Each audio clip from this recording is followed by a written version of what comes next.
Hello and welcome to Catholic Current. From Baltimore, Maryland, I'm Mara Moser. Today is the second and final public day of the Fall Plenary Assembly of the United States Conference of Catholic Bishops.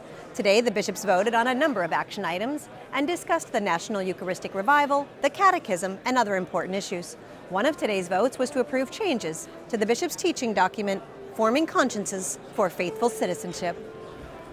Archbishop, the action needed 178 to pass with 2/3, and it has overreached that threshold, so it passes. Thank you, Archbishop Laurie, and thanks to you and the task force for this very, very timely work. Thank you very much. Thank you very much. Thank you. Well, thank you very much for joining us on Catholic Current, Archbishop Laurie. Every few years, the bishops approve modifications to the teaching document, Faithful Citizenship. How do you want the faithful to use this document and its resources? The document is aiming to help all of us to form our consciences so that we can participate in public life and also in the electoral process. And so these documents are an invitation to reflect on the social teaching of the Church, to reflect on the Word of God, to reflect on the needs of our fellow human beings and our society, and to prayerfully, thoughtfully, dialogically arrive at decisions that each of us must make conscientiously before casting a vote or before supporting various kinds of legislation and public policy issues in our society. What would you like the faithful to keep in mind as they go about fulfilling their political responsibilities? We're living in a very polarized time. We're living in an angry time. We're living in a time when people are talking past each other. I would like to invite my fellow Catholics, even as I must urge myself, to rediscover the beauty and the truth of the Church's social teaching, which really, if paid attention to, would help to bridge many of the divides and the divisions that exist in our country, the cornerstone of which is the dignity of the human person, but it also speaks about the common good. It speaks about our solidarity with one another, and it speaks about the importance of communities on the ground, our local parishes, our local institutions, the family, how important these are to the fabric of society.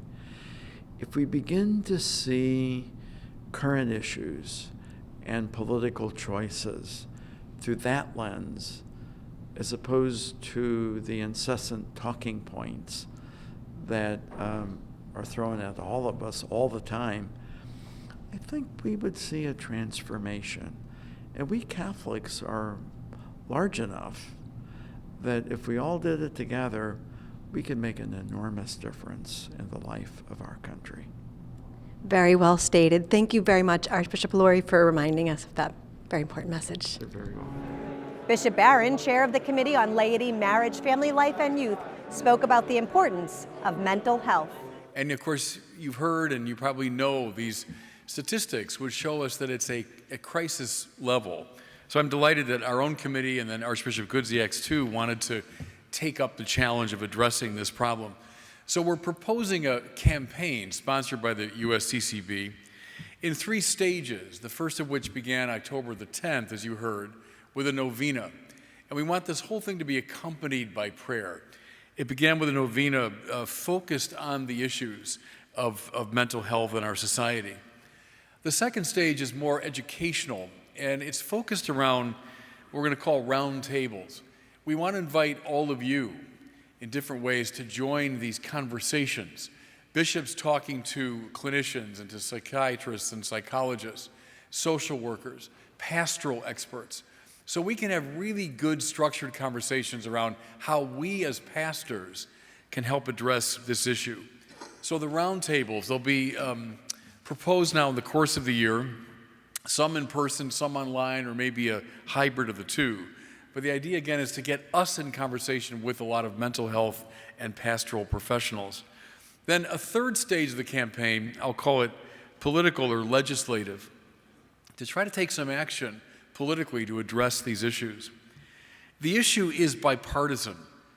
It's very important, I think. So with the polarization in our society, it's a hopeful sign that this campaign, I think, can transcend many of our divisions. Mental health impacts all of us in some way. We've either experienced issues ourselves, or we know someone who carries the burden of depression, anxiety, loneliness, grief, or other form of mental illness. Thanks for joining us for this edition of Catholic Current. We will be off next week for the Thanksgiving holiday. We will see you after that. Together, Lord have mercy, Lord have mercy, Lord have mercy. Kadishat Alo, Kadishat